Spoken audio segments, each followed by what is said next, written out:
1, 2, 3, 4, 5, 6, 7, 8, 9, 10. Royal Blue podcast soundcheck. 1, 2, 3, 4, 5, 6, 7, 8, 9, 10. Royal Blue podcast soundcheck.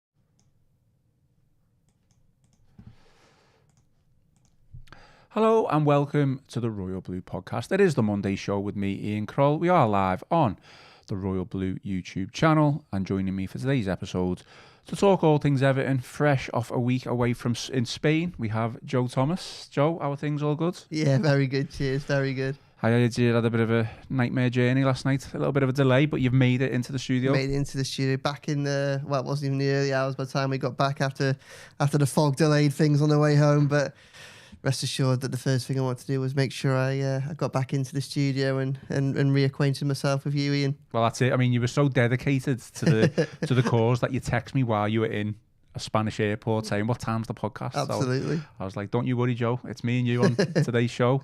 Well, today's agenda, obviously the Premier League. It's not quite back just yet, but we will start to look ahead to Saturday's game, Everton away to Manchester City. We'll also talk Jordan Pickford, James Garner, Thierno and Tyler Dibling. So that is all on the agenda today. As always, give the video a thumbs up, drop us a like, and if you haven't already, please subscribe to the channel. Support is greatly appreciated. As always, a shout out to our sponsor, NordVPN. To get the best discount off your NordVPN plan, go to nordvpn.com/EFC. Our link will also give you 4 extra months on a 2-year plan, and there's no risk with Nord's 30-day money-back guarantee. And for anything all Nord, the link is in the podcast episode description. Joe, let's get into it straight away. Jordan Pickford will commit his future to Everton. A lot of reports this past week, a long-term agreement has been reached. What can you tell us and your thoughts on what is obviously a major boost? Yeah, not an unexpected one. It's something that's been in the pipeline for a long time. We wrote last month when talks had opened up, and wrote at the time in the Echo that it was something that Jordan was open to. And obviously that hasn't changed. Something that he's wanted for a while, actually. And I think that Everton and Jordan's camp kind of made noises of positive intent towards each other right in the very early stages of the summer. But I think at the time, bearing in mind how much Everton had to do over the summer, obviously they tied up Jared Branthwaite's contract, but beyond that, it was very much a case of trying to overhaul a squad and identify and bring in new signings and deal with the expiring contracts at the end of last season. It's very much a case of we'll put this on the back burner. Obviously there's still 2 years left on his current deal, and there was no expectation that they'd be under any pressure to do anything quickly. So it was one of the things where I think they basically said, well, this will be our first priority after the end of the transfer window, and obviously they moved quickly on that after the end of the business last month. So yeah, it will extend his stay at Everton beyond the decade. I mean, that's 12 years, I think it'd be. It's I mean, he signed in 2017, didn't he? So from Sunderland for about £30 million, and well, he's been the number one, hasn't he? He's Everton hero, really. I think when you think of players that have done, I don't think you could think of a player who's done any more than Jordan Pickford to keep Everton in the Premier League and to try and get Everton to the this fresh new dawn at Hill Dickinson that everybody's wanted for so long, and everybody hopes will be the start of a brand new era for the club. You can have probably a good competition between him and Seamus Coleman when you think of everything that their roles encompass, when you think of what Seamus has done off the pitch as well, in the dressing room and with the supporters, but certainly in terms of his displays and the big moments on the pitch, nobody has done more than Pickford to get Everton to this point, I think, and it's good news. As I say, not unexpected news, but good news. And when he returns from international duty, I think he'll be back at Finch Farm probably Thursday. So the expectation is that obviously the paper hasn't been signed yet, so there's always a little bit of the potential of something go wrong, but nobody's expecting that, and it may well be that by the time Everton play City next weekend, that he's already committed his future. I mean, we can delve into it a little bit. I think Jordan Pickford is always a player who conjures up a lot of debate. I mean, there's a lot of people like us who rate him highly, think he's one of the best goalkeepers in Europe, if not the world, certainly the Premier League.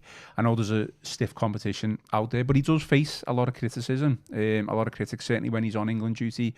Sometimes I just put that down to the fact that there's not really much for journalists to write about, so who's the sole focus in that England team that we can maybe get a few clicks, maybe we can get people on the website, and Jordan Pickford always seems to be that. But what would you say to someone who genuinely doesn't rate Jordan Pickford? Because I know there's a lot of people out there. I know there's a couple of Everton fans out there who still think he's not up there with some of the world's best. I mean, for anybody that doubts Jordan Pickford's ability, I'd say just watch him, but watch him properly, because I think this is probably where a lot of the problems stem from when you get to the criticism. A lot of people, obviously from outside the Everton bubble, only ever... they don't pay huge attention to Everton. Obviously, they're wrapped up in the thoughts and the biases and the nuances of their own clubs. And if you only ever see the highlights reel, obviously, if you're looking out for it, then Jordan Pickford's had a number of incredible saves. So, I mean, he's got some highlights reel over the last few years in an Everton shirt and in an England shirt as well. But I think that his consistency of performance at Everton over the last 5 years has just been absolutely phenomenal. And when you look at his kind of portfolio of work with the club, it's not just those big saves. When you think of them, you think of the save from Cesar Azpilicueta under Lampard when they stayed up with the Palace game. I mean, I was in Washington DC a couple of months later when Frank Lampard was on the Men in Blazers show and said that he thought that was the greatest save of the Premier League era, and I tend to agree with him. I just don't, when you put it all into context, when you think how he flings his body after the Mason Mount shot that hits the inside of the post, but then gets up, gets across, and it's the way that he moves behind the line and shapes his body so that he can almost defy momentum to keep the Azpilicueta shot out. It's just, I remember sitting down at Finch Farm with him a couple of days later and trying so desperately hard to get him to explain what his thought process was in that moment. And I think the reality was he struggled to do it because it's just pure instinct from him. He knows that he's there. It's almost like, I don't know, you see those like mathematical equations in films where you can see the person's mind almost working on the screen, doing all the trigonometry and everything like that. It's just going on in his head just in that split second. I can't. For me, he's completely incapable of anything like that. I almost can't compute how well he does it. But you have that save, and you think that Everton don't go on to win that game if he doesn't make that save. And that was the first coach welcome. That felt like the beginning of the fight towards survival. I think that day that was Myra the dog, everything like that. And then the week after, you then went to Leicester and they got that big win, 2-1 away from there, where you had the fans dancing for ages after the game. And the coach welcome for that. So he was a big part of that. And then you go 12 months later, I think that save from James Maddison, the penalty save at the King Power, I mean, there's probably, when you think that was a relegation 6-pointer and that would have put Leicester 3-1 up going into half-time, Seamus Coleman's already been stretchered off in that game, Everton just in an absolute dismal state. Relegation Everton's fate would have been taken out of their own hands if they hadn't got something from that game, and they kept control of their own destiny because of Pickford's save in that penalty spot. When you think that how fragile the club was at that time, how chaos-stricken it was, relegation to the Championship would have always been a dangerous thing, but at that particular moment it could have been potentially catastrophic for Everton and everything around the club, and the city that relies on it. So I think there's a strong case to say that that's the biggest save in Everton's history. But it's not just that, as I say, you have those big moments, you have those spectacular saves, but it's this consistency. Everton have kept a lot of clean sheets over the last few years. That's been the bedrock of their survival. They've been a terrible team going forward. We've all watched and kind of gone through the turgid mess of trying to score goals over the last few years. But the one thing Everton have always been able to offer, and it's so crucial when you're in those relegation battles, is they've always had a strong defence. And there have been times when the defence in front of Pickford hasn't always been that strong. But when you've got him as the last man, it's been worth extra. I think that when you you look at what Pickford's done as well, and I think you look at his growth, because one of the criticisms that's often labelled to him is the fact that he comes across as a bit of a madman. And I mean, he obviously gesticulates a lot and things like that, but I think that he has calmed in recent years, and I think that there's no greater evidence than that than really if you look at maybe the last 5 years, across probably the two highest profile games of the season for Pickford would be the Derby, and they would be Newcastle home and away. And he's been absolutely phenomenal in most of those games. So often in recent years, obviously, far too fewer wins to write about and good results to write about, but quite often, when we're leaving Anfield or Goodison Park, it's my colleagues on the red side of the newsroom writing about Jordan Pickford now. He's frustrating. You think that 0-0 under Lampard. You think of the big win under the lights when Branthwaite and Calvert-Lewin both scored. You think of the draw last season. He just consistently steps up in those arenas where he's under the most scrutiny. And as for Newcastle, I mean, it got to the point where Newcastle last season obviously kept a clean sheet on the last day of the season, made a number of good saves in that. It got to the point where his record against Newcastle was getting so good that I think going into that game last season, Everton, that the Newcastle needed to win to try and get for Champions League football. I think the fans were trying to rally each other to leave Pickford alone because of how much he raised his performance. It was notable how many fewer dinosaur outfits there were in St James's Park that afternoon. But lo and behold, there he was with another clean sheet, just like he'd kept at Goodison Park when he saved Anthony Gordon's penalty earlier on in the season. A game that came at a big time and a difficult kind of autumn for Everton, and that was one of those games where Everton came away with a clean sheet, but they did so because of Pickford rather than because of the defence in front of him, because he was relied upon that heavily. So yeah, I've only got positive words to say about Pickford in terms of his ability. I mean, what's your favourite? What's your standout move? No, I think obviously the Chelsea save, going back to that, I think watching it live, it all happens so quick. I just think sometimes you don't understand what you've witnessed until you've watched it back. You, at that moment in time, you say, "What have I just seen?" At that moment, and in the grand scheme of things, it's not. It shouldn't be as simple as, well, he just stopped the goal and that's it. It was, a tremendous save. It's only really when you watch it back a number of times, you question how on earth has he managed to keep that ball out. So without a doubt, I think that is up there with one of the best saves I've ever seen, and Jordan Pickford rightly is up there with one of the best goalkeepers Everton have ever had. I think, mentioned criticism, I think former Everton goalkeeper and obviously Everton legend Neville Southall has been quite vocal about not just Jordan Pickford, but the standard of goalkeeping, in the Premier League and afar as well. So goalkeepers are always going to have the critics, and I think if there was, I'll ask you this question now. I think there's one thing that Jordan can improve on. Sometimes it is his decision making, and it's his distribution and kicking when it comes to that. So quite rightly, you've just spoken about all the things that Jordan's done over the years, all the spectacular things that he's done. Now it's I don't know whether you want to call it a new phase with this new contract, but have we seen the best of Jordan Pickford, or do you think he can get even better over the next couple of years? If he can get better, that'd be some feat. And just as you were speaking then, I was trying to think of, one of the things that stands out to me is his consistency, and we mentioned those big saves, and I started to get flashbacks to some of the saves in the games where the where the pressure wasn't on so much. You think of, he made a great stop from Danny Ings in stoppage time at West Ham last season that saved Everton a point.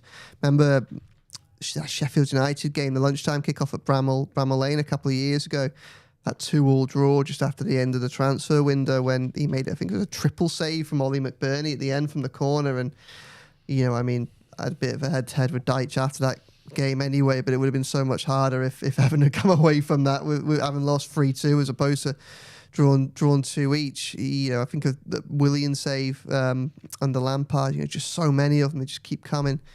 In terms of criticisms or areas of improvement, I'm not really so. I know it's a big source of frustration. I don't really have an issue with his distribution, because I think with his distribution, I think that the issue is probably a wider team problem, in the sense that I think that we're still in a stage of an Everton transition when we get quite a lot of mixed messages about the type of football that they're trying to play. And I think that, Pickford's distribution is probably one of the main kind of pieces of evidence for that. They go route one, they go long a little bit, and whilst that was far more of an obvious tactic under, say, Dominic Calvert-Lewin, who was very good at winning balls in the air, Beto can be a handful, but he's less effective at that. And sometimes I think they kind of get a bit confused in terms of the principles in which they're approaching the game. But I suspect that probably stems less from the penalty box and more from the planning for the game and the state of the game.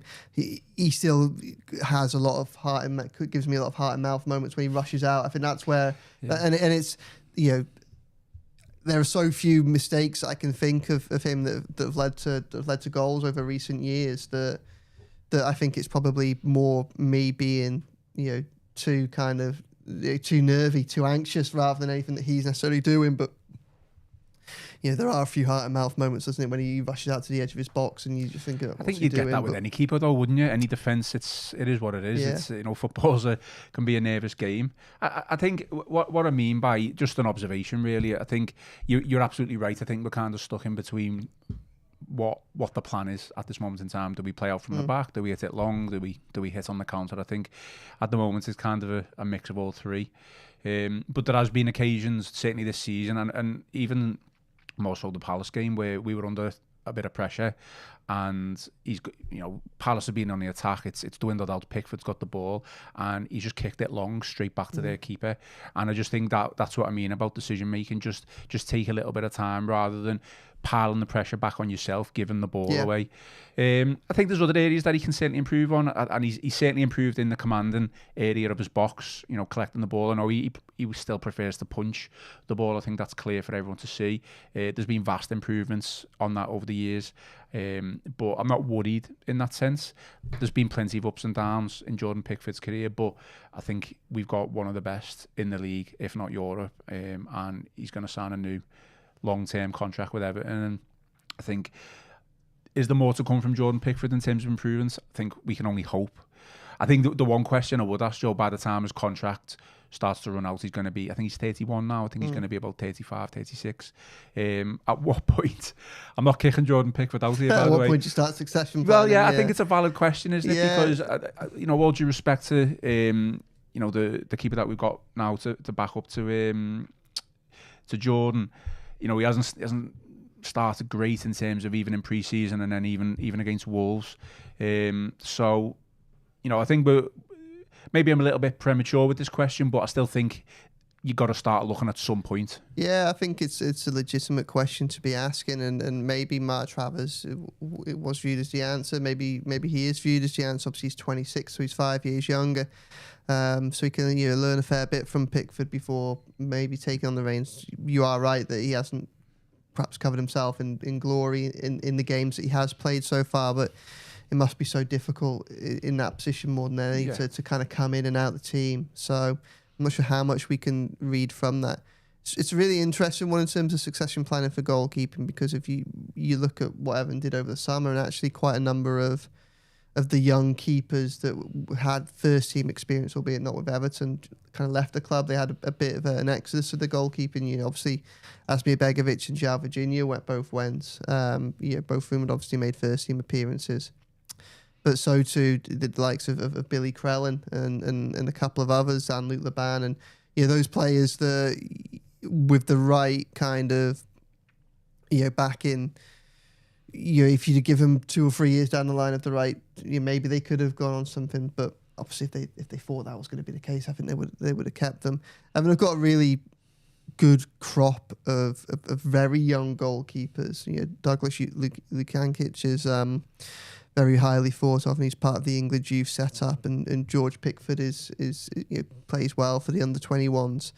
Yeah, they've got a couple of youngsters, but they're probably the next generation after that, when you think that of how old goalkeepers tend to be when they come through. So I think that's probably something that it's by no, it wasn't a priority in the summer, and it probably isn't a priority for the next 2 transfer windows. But at some point, you do have to start looking at it. But no, I think it's welcome, these. And I mean, obviously, we've spoken a lot about Jordan in terms of his ability on the pitch and some of those fine moments he's given us, but. I think it's commendable, just the amount of commitment that he's already had he's always had to Everton. This is a player who has helped, who's been crucial to England getting to 2 Euros finals and the latter stages of 2 World Cups. And really, he deserves a medal, probably more than anybody else in that England setup, because when you think of what he's done for that team, certainly in relation to penalty shootouts, I mean, he couldn't have done anything more when they lost to Italy, could he? So, he's been quite unfortunate on that front. But I mean, I've sat down with him, spoken to him a few times over the years, and I don't think his loyalty. He's settled. His family is settled in the Northwest. He loves Everton. He loves the city of Liverpool.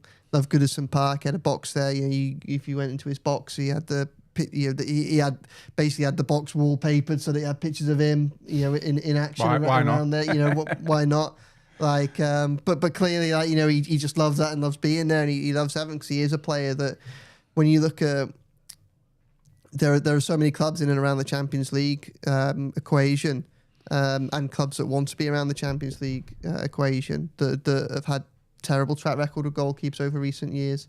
Man United and Tottenham Hotspur amongst them, and there would have been options, I think, for him to go if he would have made it clear that that's something that he was willing to do. But he's never kind of thrown his toys out the pram or anything like that. I know he's always been grateful. He's an intensely loyal person. And he's always been grateful for Everton. For obviously he loves Sunderland. Sunderland's his club. Sunderland's where he came from. But when they got relegated and went into that turmoil in 2017, Everton were the team that gave him the chance. They, as far as he views it, they've given him the platform to have the career that he's had at an international level, and he's very grateful for that and appreciative of the support that he's had. I remember speaking to him at the end of last season. I sat down with him and talking through. It was just after the his new terrace chant about being dynamite immersion. He was absolutely buzzing off that. But I remember speaking to him just after he became. He was given the captain's armband under Lampard, and again that was something that was an intense source of pride for him. And when I think of Pickford and loyalty, again, come to an end. I just wrote this on my Instagram, but almost a standout moment I think of Pickford and Everton, and it'd be a bit of a mad one, is going back to about February 2023 when the club was just in an absolute crisis. It was that summer. Sorry, it was that February, just after Lampard had gone. Obviously, we'd had fan protests, boardroom in chaos, heading towards another relegation battle. Sean Dyche just comes in. Everton couldn't buy a win in the broader sense of the word in any way. And just amidst that, all that chaos, you got Pickford there. He's just come back from another World Cup in which he's been brilliant. Committed his future. He signed his last Everton extension in that time when things were so grim and so bleak. And at that moment, when Dyche has just come in and the club's on its knees, he really needed something that could kind of boost his authority in the dressing room.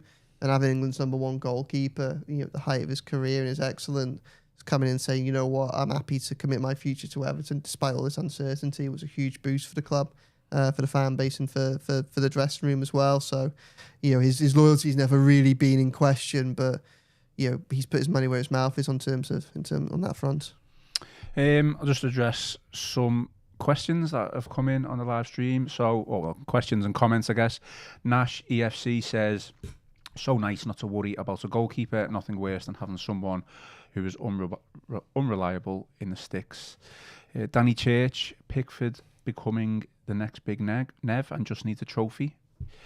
And Danny Church also says Pickford, one of the reasons why we're still in the Premier League. Yeah, absolutely. See what you said. Chris Smith says Pickford is England's #1, but more importantly, he is our #1 regardless of what people think. Yep. He does not deserve the criticism the media give him. James Graham also says, I've always had Neville as Everton's #1 keeper, but if Pickford wins a trophy, he should be. I mean, Nev obviously is an absolute Everton legend. He's won the leagues, he's won cups.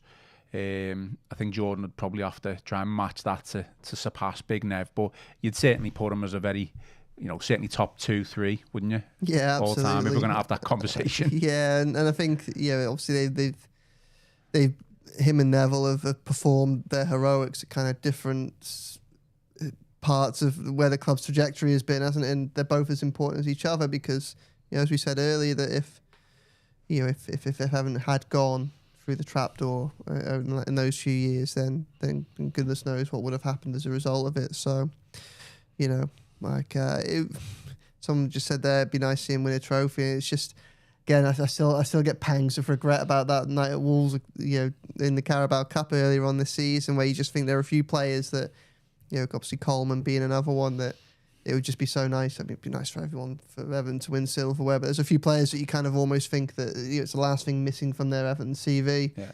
And chances are so few and far between that I don't want to keep dwelling on that trip to Molineux, but No, obviously there's absolutely nothing to suggest that Everton would have gone on to win that trophy, but it's still great for me, that the missed opportunity that feels. oh, absolutely. It's been a low point of the season. I almost felt we lost.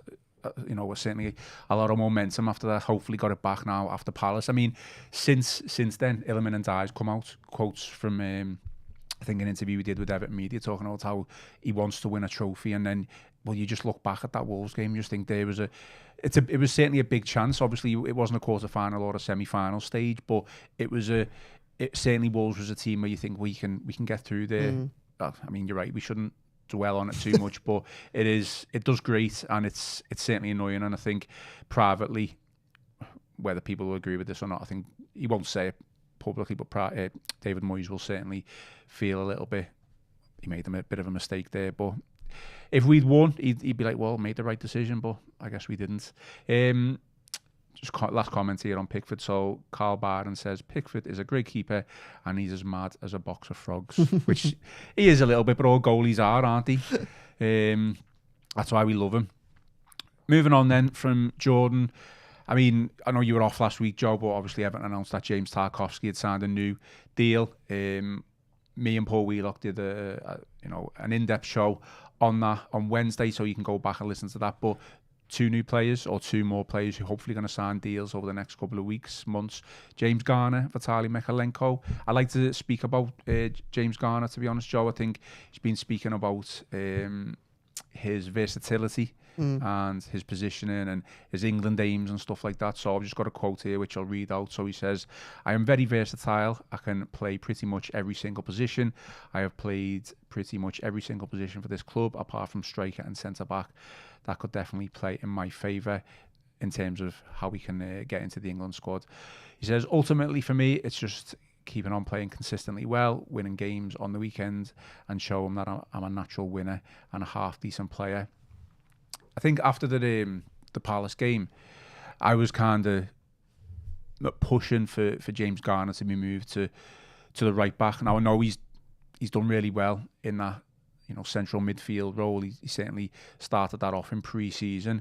I think with Jake O'Brien, I mean, you can completely disagree with me. Like, I'm going to use the word struggling to an extent.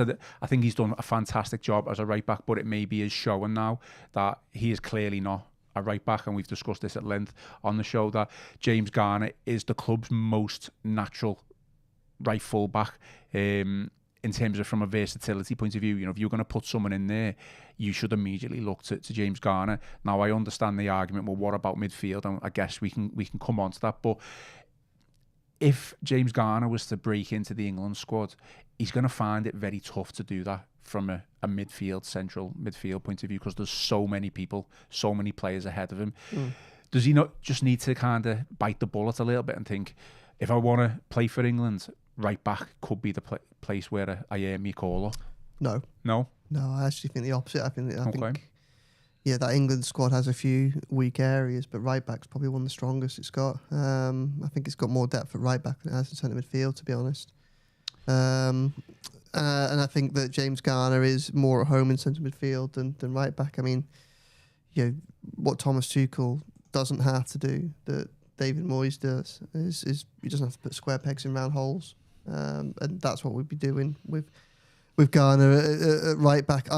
I also agree that I think he would probably be the most effective right back at the club right now. But I think ultimately the long-term solution to that has to be to sign a proper right back at some point, at the earliest point in time available. Because the problem with taking James Garner out, and we've seen this in some of the more difficult performances Everton have had this season, but the minute you take him out of there, Everton don't have the strength and depth in the centre midfield to be able to cope with his loss. Obviously, Tim Robenham came on against Palace and did well, but he doesn't quite, I don't think, have the I don't think he quite has the discipline yet to be a key, almost like a defensive midfielder. I think maybe if you were to play three centre midfielders and have him with Garner and Gay, and say he's got a bit of freedom to kind of range forward, and that then that might be a role that he could potentially do. So if Everton sacrificed number 10 and played free and centre mid, and always had him as an 8, but yeah, I think Everton lose too much. We saw this at Leeds. We saw it quite notably against Leeds. We also saw it against Brighton when, albeit that was a very good win for Everton and there were good moments in that game, they could very easily have lost that game.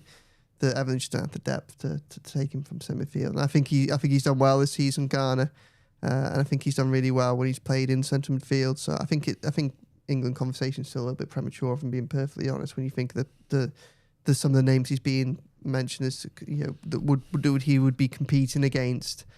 I think that James Garner entered the summer with a few question marks over where he would be in the Everton squad. Obviously, no doubt he would be a value to Everton squad, but was he someone that Moyes could kind of name on his team sheet every week, or was he a squad player that you use his versatility or you have him coming off the bench? And I think he's answered some of that, because I think he's shown that he can definitely be a mainstay of an Everton first 11 and in his preferred position from what we've seen for the opening weeks this season. I think that it's quite exciting, the possibility of what he could go on to, because I think one of the things that he's struggled with in recent years is that he's been hampered by the complete lack of forward momentum from an Everton side. It's been route one and set pieces and nothing else. We saw that through ball that he played to Beto against Leicester back in February, and just how glorious, how inch perfect it was. I think there's a sense that he could do a lot more of that, and he's mentioned this season, since the season started himself. But the fact that now he's actually got runners around him, he's got players using the width of the pitch, he's got people that want to receive the ball to his feet or want to receive the ball to run on. Hopefully that means that now he'll be able to start finding them with some of that passing, and we can see him just really step up and come out of his shell a little bit. I think it's been a good start to the season for Garner. I expect Everton to try and tie him down to a new deal, because he's in the last 12 months of his current one. And hopefully they're able to do that, and hopefully he can continue the trajectory that he's on. But I think that I think Everton need him at centre midfield right now. Yeah, I mean, I'm not bashing his credentials and his his performances as a central midfielder so far this season. I'm not. I'm just thinking the fullback situation at this moment in time is, for me, the utmost priority to get right, and the answer is to go out and sign a right back. That is the answer. Unfortunately, we can't do that until January, and then even then, are we going to be able to get the player that we want in January? We don't just want a quick fix. We want effectively a Seamus Coleman-esque player to come in, and whether someone can do that. I'd slightly disagree in terms of the depth that we've got in midfield. I was just trying to write some names down there just to make sure that I can back my point up. I think all fit. Obviously, we've got Idrissa Gana-Gueye, we've got Maitland Roll. I know there's question marks over his fitness and injuries, but Moyes certainly likes him. You've got Tim Iroegbunam, who had a really good cameo against Crystal Palace. Obviously, quality-wise, still think there's question marks over that. But I still think you can play Kiernan Dewsbury-Hall deep. I still think you can play an Alcaraz, certainly as that number 10. And he, certainly against Palace, he was coming a lot deeper. Almost in like a quarterback role. I don't really like NFL, but using that term, and Beto definitely benefited from them balls into the channels and over the top. So I think in terms of now until January and January until the summer, I just worry for Jake O'Brien, and we do almost need a bit of a quick fix, and James Garner can certainly be that quick fix as long as we know the midfield can keep that depth and keep that quality in, as the players that I've mentioned there. In terms of England, I do think he's well behind the pecking order in that central midfield, and I do think he'll struggle behind the likes of Bellingham, Wharton. I mean, I know Palmer, Foden sometimes play on the wings, but they play in a central midfield. I mean, you've got like Rice, Rodgers, Henderson. They're all getting in ahead of him. So I just think, like, where can you see yourself, James, playing for England? Is it the right back? Is it the central midfield role? And we know that's where he wants to play. So it's tough. England are one of the top teams in the world right now. It's not like it was many years ago where anyone could get a game. So he's probably like not even in the top 10 in central midfield for me, and that's not a criticism of him. He's showing now that he can play in that central midfield role. Yeah, I mean, I think probably comparing apples and pears with a lot of those players, because I think that a good number of those you mentioned there, in both in the Everton setup and the England setup, are probably players that are more adept, more an attacking role from centre midfield. I think Garner would only ever be asked to do kind of a more defensive role, and there is space for that. I think that if Roll can get fit and establish himself in the side, then that opens up the possibility of them moving Garner over to right back if needs be. But I think Roll's the only player that could do a similar job potentially, or who could work alongside Gay and give Everton the safety net to maybe move Garner out of position.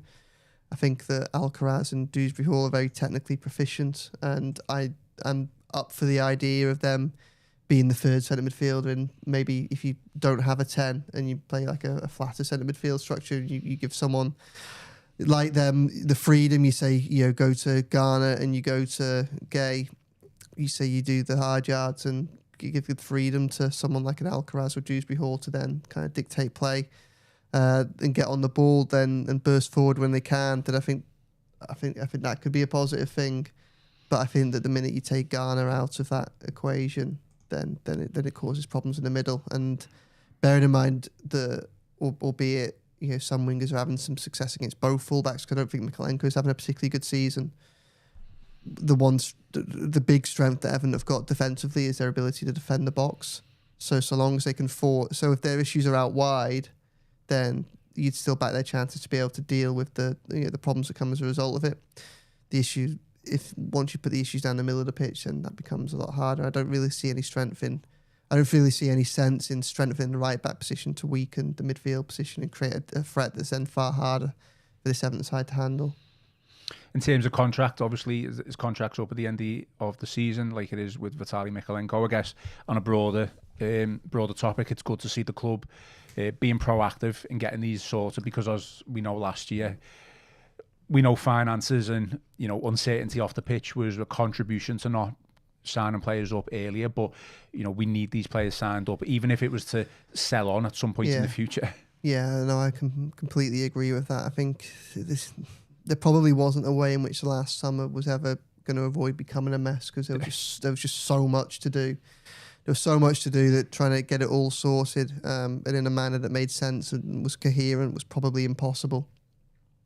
But where we saw it really kind of hit home, I think, was in that first month of the summer, when there was all that mess and wrangling over contracts and who was going to stay and who wasn't. And I think quite often really you see when the well-run clubs and the sensible clubs, they know probably a good couple of weeks before the end of the season who it is they want to retain and who they don't.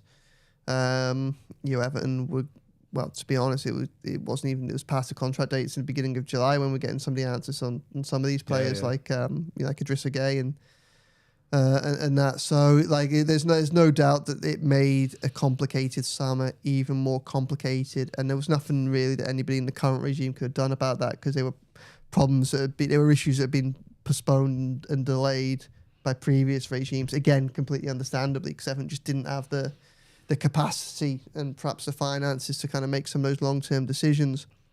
So I think the fewer of them Everton can have going into next summer, then the better, because hopefully that gives them a platform to then attack the transfer window in a proactive manner and in a manner that's coherent. Because I think it's difficult. On the one hand, it's obviously a massive source of frustration just how obvious some of the flaws in the Everton side are. I think we can all see where some of some of the weaker spots are in the team, and that makes it difficult to watch.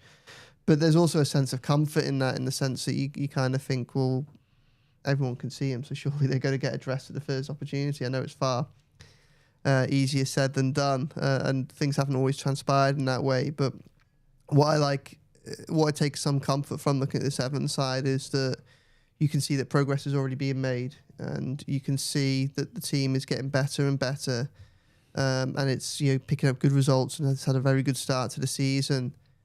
and yet despite that, you can still see the obvious areas of improvement. So if you think that if you put a natural right back at right back, then just think how much how much better this. There's some players there with obvious ceilings, I think, or ceilings in the positions that they're in. I sat down with Jake O'Brien at Finch Farm just before I went away. I had a really nice half an hour with him. Really, really nice bloke. Really thoughtful, and it was just quite interesting because I spoke to him right at the start of the year, just as Moyes came in. And one of the things I found interesting was he told me of his frustration about not getting a game under Sean Dyche, but it was quite clear that he was happy at being at Everton. So it's like, despite the professional frustrations, he was clearly settling in very well and wanted. He after 6 months of frustration at Everton, he wasn't sitting there thinking I need to try and move. He's thinking, I want to fight for my place here because I like it here if I can stay.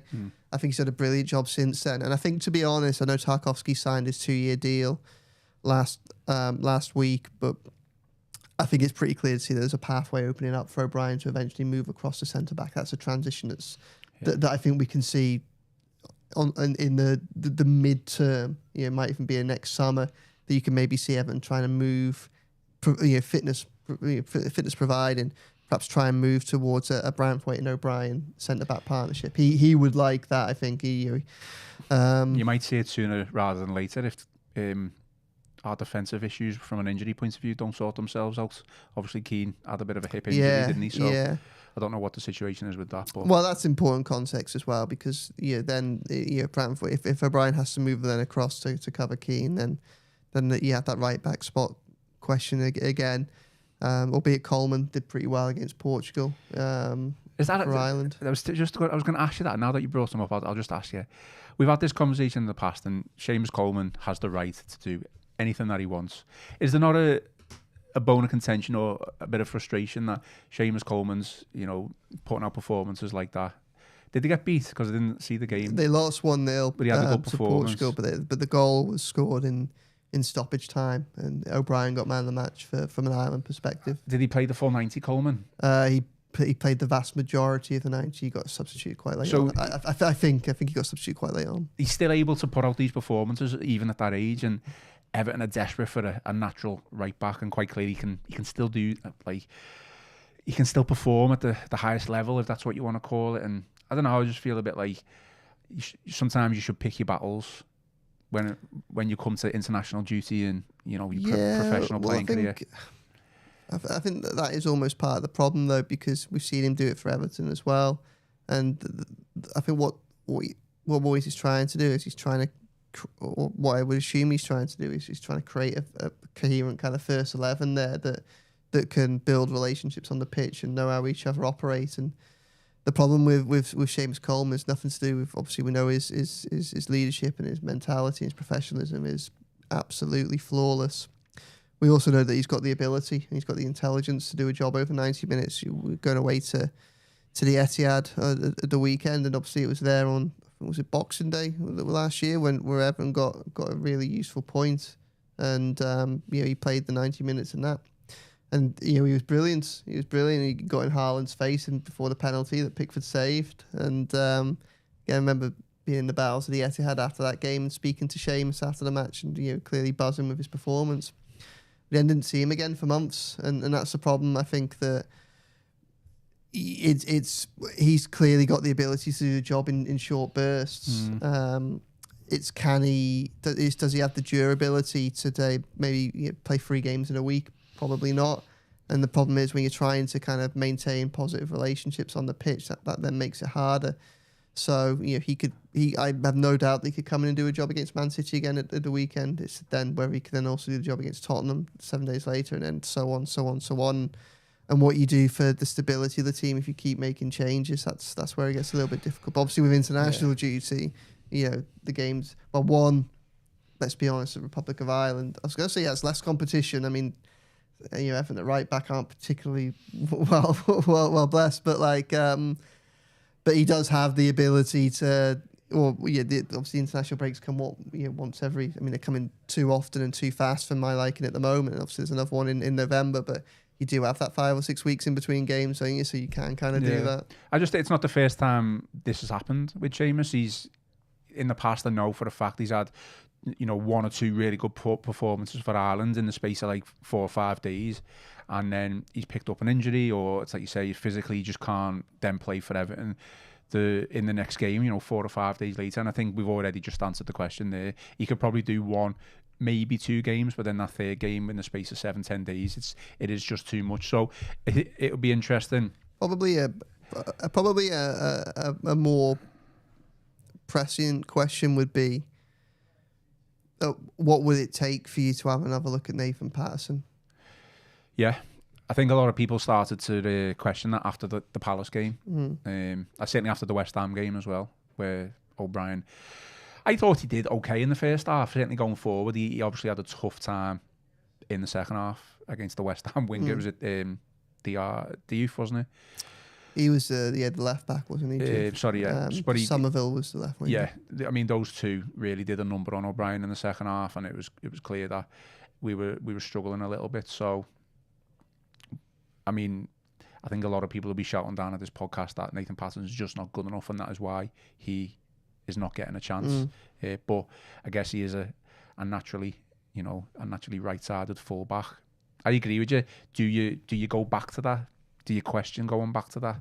I don't know. My answer is James Garner. That is my answer. Yeah. and there is that you can make a compelling case that I think if and when Everton have more bodies available in midfield. Yeah. True. But the other thing as well is, again, there were frustrations. Because I came away from West, and I think that it can be quite difficult in, obviously, very privileged in the job that I do, but like obviously I'm working on match days, and you watch everything through a professional lens, and you perhaps don't always pick up on all the cues inside the stadium or watch it necessarily from a fan perspective. I understood the frustration coming out of West Ham, but I viewed it more positively than I think a lot of other people, because albeit kind of the second half things got a little bit difficult. I think that, again, I thought that was a game that Everton started both halves really well in. Obviously, they got the goal from Michael Keane. I thought they could have got, they didn't create clear-cut chances. They were on top for decent sections of that matches. And it was just another game where I thought, yes, there's plenty to be frustrated by, but we're getting frustrated over the right things now. And it's turning draws into wins. Yeah. And that expectation, and that's a positive thing. And you just kind of got the sense, really, obviously, that it's quite interesting, because Palace was probably the worst performance of the 3 home games in that spell when you look at Villa, West Ham and Palace. Yeah, right. But they got what they probably deserved. They got what they definitely would have deserved against Villa, and what, with a little bit more ruthlessness, they could have killed that West Ham game off a little bit earlier if they'd have taken a chance or two. And then, it's Palace where you get that winner, but like it all kind of just balanced itself out right, really. Probably the 5 points from them 3 games. If you'd have said it had been 3 against Villa and then 2 draws, then you probably would have been a lot more positive. But I think that for all the frustrations that we're seeing, as I said, some of the clear areas for improvement are ones that I think are so obvious to address that I can't help but think that they will. And some of the answers lie within the squad. Get Merlin Roll and Jared Branthwaite fit. Just look at that. Just look at that side and what's achieving right now over the first 8 weeks of this season. Either side of an international break that initially killed off the momentum. Look at what that side's achieving now, and you think that there's still a lot of improvement that can be made at both fullback positions. They're a completely different side. If you've got Michael Keane's done very, very well. Big fan of Michael Keane, but the defence and the setup of that team can be a lot more ambitious if you've got Jared Branthwaite and his pace and his aggressiveness there in centre back. That can take the team forward, and that's an answer that exists within the squad. You have Merlin Roll there, who I can't pretend to have seen a lot of, but Everton don't have many options in centre midfield at the moment. You'd think that he will either strengthen the centre midfield and how to take the team on, and potentially allow for a Garner to go to right back, and maybe you get a little bit of improvement there. There is, this is a side that I think is doing really well in the circumstances after a really difficult transitional summer. And I think that it's got room to get better before you even get to transfer windows if you get a few of these players back fit. And that for me is a source of encouragement and excitement. The fact that already we can see that this side is coming on. And yes, we'll have to be patient, and progress won't be plain sailing. It'll be a roller coaster. There'll be bumps in the road, of course there will be, but you can kind of see the trajectory that this Everton side is on, and you can see how a side that's comfortably in the top half of the table, it's picked up some big wins, put some really good performances already this season, can get better before it has to look outside the club for answers. And hopefully we'll see that in the run into Christmas, albeit what you probably would say is the games get a little bit harder, I guess. Well, definitely going to get harder when some of our players head off to the African Cup of Nations. That's going to be an interesting period, isn't it? I just want to finish off the pod. I wanted to speak about this last week, but I just haven't had a chance to do it. Just speak about Thierno, Barry and Tyler Dibling. Obviously, two players, Joe, who've kind of struggled to make an impact, if that's what you want to say, and even struggled to get minutes. I think after the Palace game, people can disagree with me or not, but right now, to take the pressure off Barry, I think Beto would probably almost cement himself as the main striker. Whether you agree with that or not, I think that is the case, because Barry just didn't look up to scratch against Palace. He looked off the pace. He didn't look strong enough, to a point of weak, and that is not an overriding criticism of him. That is just an observation, and he's going to improve.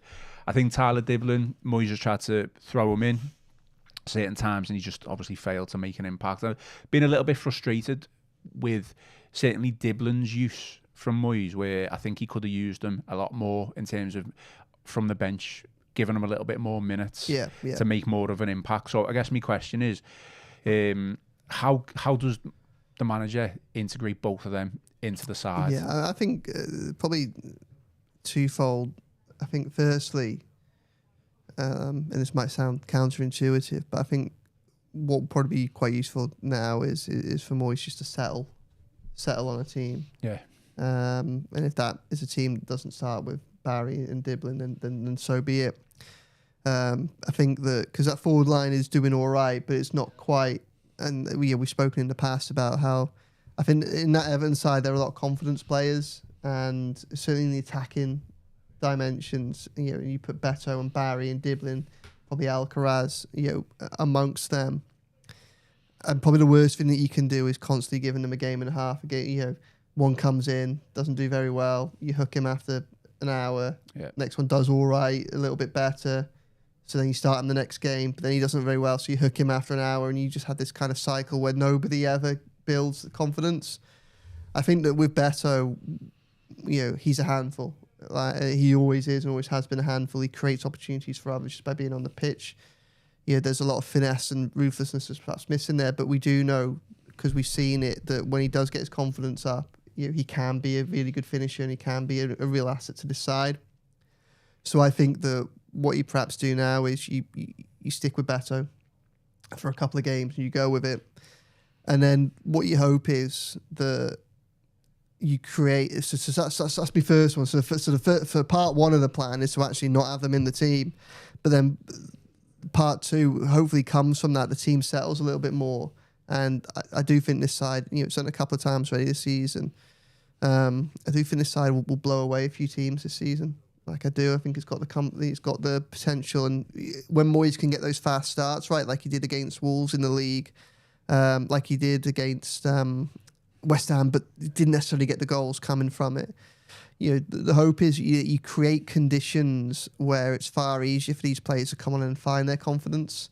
So you hopefully end up in situations where you 2-0 up again, with an hour on, with an hour gone, and then you can bring these players on when they're not being desperately asked to. Can you produce a moment of magic that will win us or get us back into this game?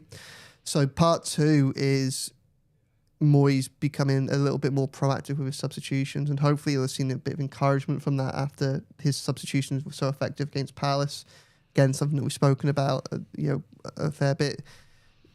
In the first kind of 6 weeks of the season, he made a lot of changes that were so late that they didn't really have a chance. So it becomes another black mark against their name because he didn't make an impact. But when they've had 2 minutes, not. So hopefully Everton can get into more situations where the state of the game makes it easier for the likes for Moyes to make earlier substitutions, which then gives the likes of Barry and Dibling, who are young players, hugely talented players, but young players. And we've got to remember we need to be patient with some of these. Not going to get everything straight away, but gives them more minutes to come on in games under less pressure, where hopefully they can then find that moment that where they kind of get that lift off moment for Everton, and then that'll breed the confidence and go from there. And I think that completely agree with everything that you've just said. My only worry and concern with it all, now I'm not saying Alcaraz is the saviour after what he did in his second half performance against Crystal Palace, but he did come on and he had a huge impact. I know Tim Irabunen did as well because he ended up winning the penalty. But in terms of what we've got now, in terms of playing for players' strengths, if Beto is the one that you're going to go with, or Moyes is going to go with, Alcaraz has got to be the key to that, because quite clearly they formed a bit of a partnership from the back end of last season. Said on a previous podcast that was without a doubt one of the positives from the back end of last season. It's the first time, from what I can recall, this season that Moyes has kind of gone with a Beto and an Alcaraz partnership, number 10 striker. So I understand a little bit if he doesn't go with that on Saturday, because it is City away. You'd expect Kane and Dewsbury Hall to come back in the team, but I don't want Moyes to kind of just throw that away now, that Alcaraz Beto partnership, because quite clearly the balls that Alcaraz was playing into Beto, it was beneficial to him. It played to Beto's strengths. So I think Alcaraz is key to getting the best out of Beto. I think that is me summary and me point from that. I think Dibling's time is obviously going to come. I think without a doubt he needed more time. He needed more game time to try and make an impact in some of the games where we were either drawing or getting beat. I'd like to see, if we are potentially losing the game or drawing the game and Moyes wants to go for it, then you give Dibling that 20-25 minutes rather than just like a 5 or 8 minute cameo to make that impact. I don't think he's a player that you're going to bring on where you're 1-0 up and you know he's a player that sees out the game. I don't think that's going to be that. So there's always going to be that pressure on Dibling when he comes on off the bench. It's like, well, he's the one that you're looking for to make that change, to create that chance or score that goal.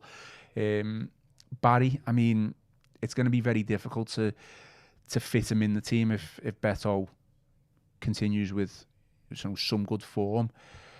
I mean, this was shut down the other day, and it's going to be very difficult to play him in this position. But I almost see Barry as like at this moment in time, at this stage of his career, he could play on the wings. It's just where would you fit him in with, obviously, Ndiaye and Grealish? You're not. I think that's the point, but he's just not strong enough to lead that line at this moment in time.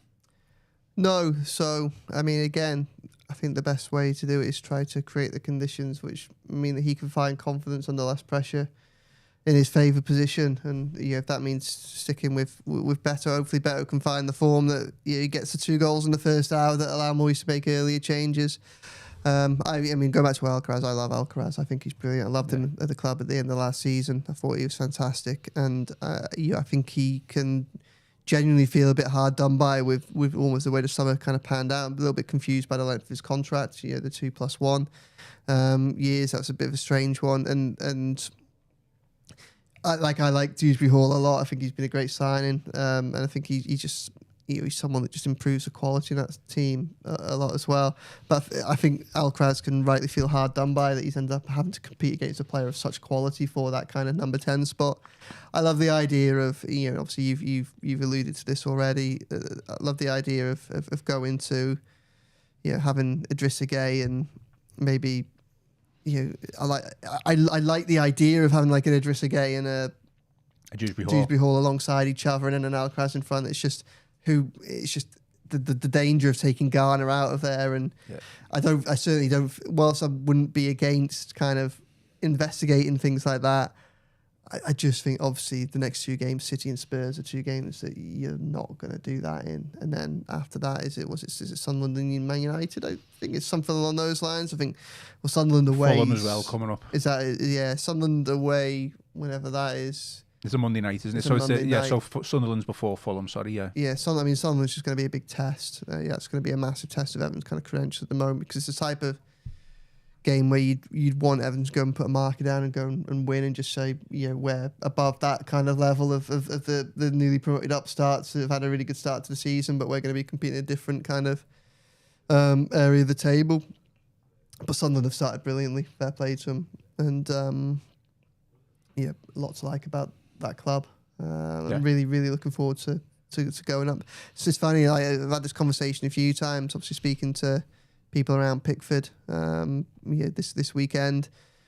Obviously he's Sunderland, you got that connection there, and one of the things that Pickford feels really strongly is the similarities between Everton and Sunderland, and the kind of the status of the clubs and the supporters, and just there's a real. I did the same with before the West Ham game. I was speaking to Bradley Lowry's mum, and obviously they're from Sunderland and Sunderland fans, and through Bradley there's that huge connection between Sunderland and Everton as well. And she was saying the same. Just the vibe is just so similar. Yeah. Two fan bases I think get on pretty well, and I kind of obviously don't want Everton to give an inch when they go up to the Stadium of Light in a couple of weeks' time. I can't believe that game's on a Monday night, by the way. That's just no thought for the fans whatsoever, is there, on that front? But I'm really looking forward to that game. Definitely. I do like Sunderland. I think, in my own mind, I'm going to put that down to the fact that we always get a good result against them. So I'm sure they wouldn't say the same about playing us. But certainly one of the best away games I've ever been to was when we beat them 2-0 in the FA Cup quarter-final. Oh, yeah. Replay. Yelovich and an own goal, I think it was. I think it was one of the best. Looking back of the footage, one of the best scenes I've ever seen an Everton away end celebrate a goal. It was fantastic. Were you there for that? Yeah. So it was one of the best. That must have been amazing. Best trips. Someone replay as well, so it would have been. Yeah. But then we ruined it by going and getting beat by Liverpool in the semi-final. Wow. I always remember it vividly because the woman behind me spilt a wine on top of me, but wine? I didn't care. Quaffing the wine in the Everton away end. Yeah, didn't bother me at all.